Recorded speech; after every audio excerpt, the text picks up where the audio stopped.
了。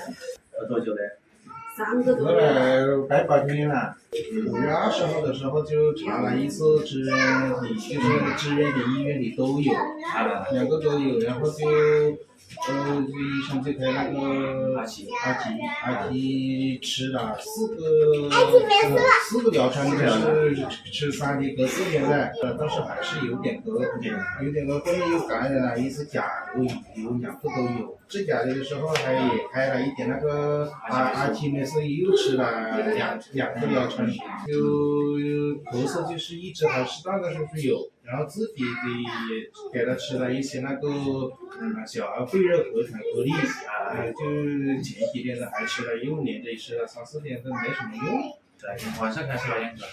白天咳的严重一些，晚上有的时候就是。晚上不咳，睡前咳不咳？几声吧，晚上可能。睡前有时候咳，有时候也不咳，主要是白天咳嗽。白天一阵的。阵发性咳的，对。咳嗽有痰没有咳嗽？感觉有痰，但是咳不出来。而且咳得比较频，那就。是吧？对，连着咳。出汗也比较多。出汗我觉得。吃什么？舌诊卷。舌头都偏淡色的，而且忙住了拖太久。吃中药吧，这个没别的办法。它还是淤聚在那个三角形上面，舌质偏淡紫，寒气跟淤血在一起，淤血可能是拖太久。先开2片，回去吃3天，好吧？好。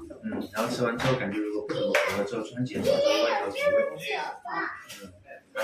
他可能吃完这个中药可能会咳嗽嘛，然后出来，也有可能把外调肠自己化掉在里面。好。这是正常的。然后有兄弟及时联系我。